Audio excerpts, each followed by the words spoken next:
Je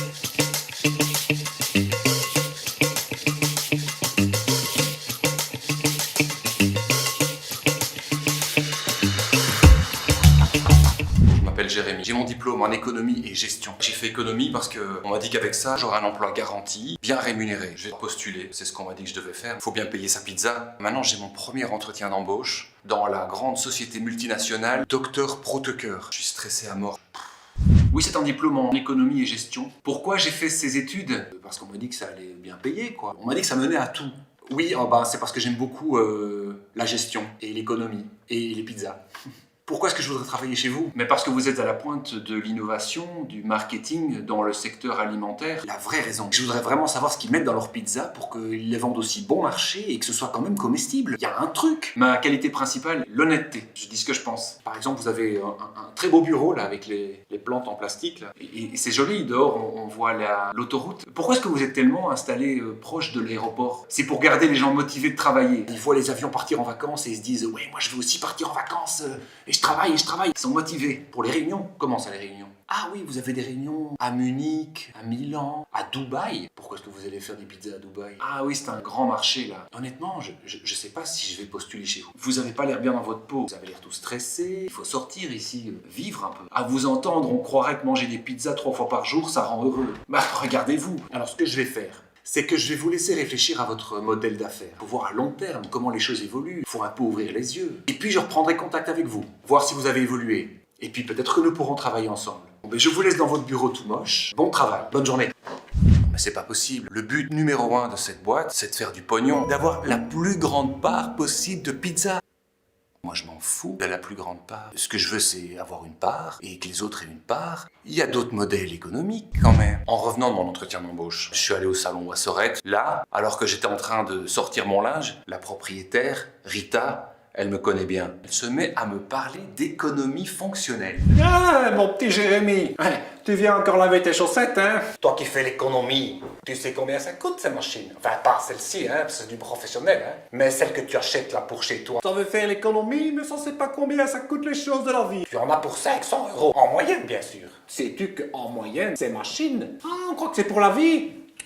T'en as pour 8 ans. Et c'est fait pour que ça dure pas longtemps. Du coup, 500 € par 8, ça fait 65 € par an. Attends ta machine chez toi. Après, faut faire tourner la machine. Tu rajoutes alors de l'eau, de l'électricité, t'en as pour 50 € en moyenne aussi par an. Ça fait quoi? 115. Après quelques années, tu as la première panne. Il faut faire intervenir un spécialiste, hein, Jérémy. 75 € de l'heure, un spécialiste. Plus le déplacement, les pièces et les mains d'œuvre, etc. TVA, boum, non, genre d'addition, hein. 60 € par an, tu peux rajouter. Au total, 175 € par an. Oui, directement, ça coûte beaucoup plus cher. Bon, tu viens dans mon salon, hein, Rita, Wasserette. T'as vu le prix des machines? 4 €, hein, pour 9 kilos, hein. Alors avec 2 machines, je peux te dire que tu as largement assez pour toute l'année, tout le mois.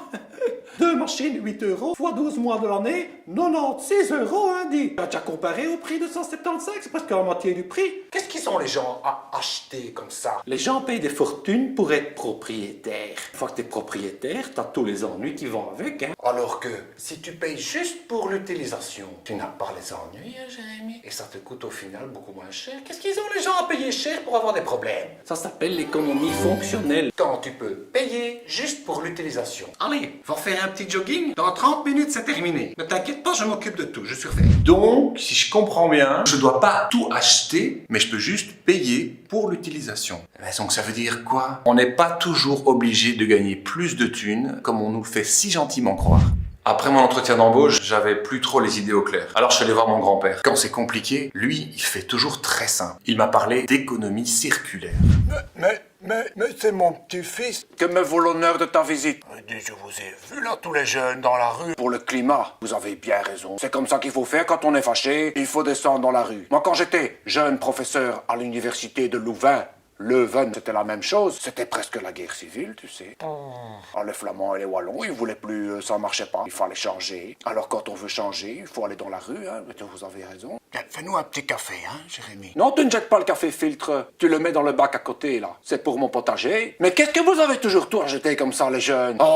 Oui, Pépé est fâché. Pépé est fâché. Quand moi j'étais gamin, quand j'avais comme ça 5-6 ans, c'était la guerre, tu sais. Il n'y avait plus rien à manger dans les villes. Alors on s'était réfugié dans une maison. C'était de la famille, vaguement, enfin. Il y avait une vache, des cochons, quelques poules. Oh non, on ne les mangeait pas. Va, tu vois. On mangeait des écureuils qu'on capturait. On en faisait du pâté. C'est pas très bon, tu sais. Mais on mangeait ce qu'on pouvait, hein. Eh ben, on ne jetait rien, hein. Et c'est ça que je veux dire, on ne jetait rien. Qu'est-ce que tu crois? Dans la nature, comme ça, tout sert à quelque chose. On a ici des montagnes de déchets, de l'électronique, des textiles, des restes de bière, de café qu'on ne sait plus quoi faire. Eh ben, avec la bière, là, la cuisson, il reste toute une matière comme ça de houblon et de choses. Ça ne vaut plus rien. Ben, qu'un nenni. Il y a des petits malins qui font pousser des champignons dessus. Et j'aime autant te dire qu'ils les vendent cher, les champignons, hein. Ça s'appelle l'économie circulaire. Générer de la valeur à partir de choses qui n'en ont plus, soi-disant. Pensez, tu sais, ce que les gens ils veulent jeter, ça pourrait bien servir à quelque chose. Mais t'as intérêt à mieux regarder, hein. Sacré papy. Créer de la valeur à partir de déchets. Alors que moi je pensais que les usines, elles produisaient juste des choses pour être consommées et détruites. Il se met à me raconter des histoires de boucles et d'économie circulaire. Le soir venu, je m'étais engagé auprès de ma voisine pour aider à cuisiner pour des réfugiés. J'avais pas trop la tête à ça. Mais elle m'a bien accueilli. Elle m'a parlé d'économie partagée. Jérémy, comme je suis contente de te voir. Bon, écoute, t'étais pas obligé de venir, mais ça me fait vraiment plaisir que tu sois venu. On a besoin de main d'œuvre. Heureusement, on a cette belle grande cuisine. La cuisine, ici? Non, c'est pas la mienne, hein. Pour quelques dizaines d'euros, on a cette cuisine professionnelle qu'on a pu avoir sur partager.com. Comme monsieur ici n'a pas besoin de sa cuisine tous les jours, il la met en location. On l'a louée. Son loyer, il lui revient beaucoup moins cher. Imagine, tu as une pizza beaucoup trop grande pour toi. Eh ben, tu gardes juste ce dont tu as besoin et tu revends des petits morceaux aux gens qui ont faim, qui payent un petit peu chacun, et du coup, tout le monde est content. Ils ont eu à manger pour pas cher, et t'as eu ta pizza pour pas cher. Ça s'appelle l'économie partagée. Tu génères de la valeur économique en partageant. Réfléchis-y. Voilà qu'en tant que jeune professionnel, de nouvelles perspectives s'ouvraient à moi. Le premier scénario que j'imagine, c'est de finalement peut-être bien aller travailler chez Dr Prouteker. Imagine que le petit bloc de mozzarella ou les rondelles d'olive soient bio. L'impact que ça a, des millions de pizzas chaque jour. Je pourrais parler au manager, je connais son langage. Monsieur le directeur, vous regardez comme moi le diagramme pizza. Vous avez vu que la part du bio a encore doublé ces dernières années. Alors vous êtes un homme de chiffres. Business is business. Le client est roi. Alors vous n'avez plus aucun choix, monsieur le directeur. Vous devez investir dans la pizza surgelée bio.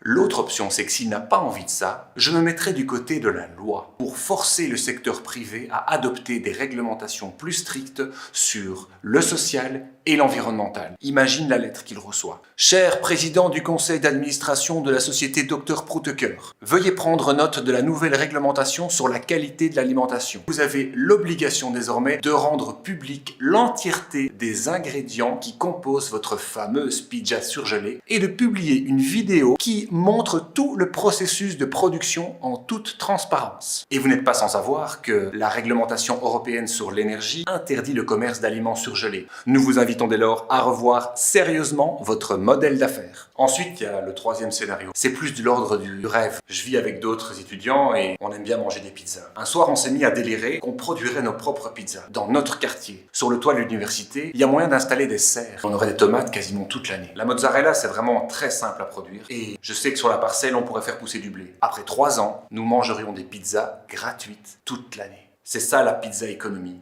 Tu crois que tu vas pas avoir le choix, mais en fait, tu as beaucoup plus de liberté que tu penses. C'est toi qui choisis les ingrédients, c'est toi qui choisis comment la décorer, la créer, comment tu la partages. Alors, bon appétit!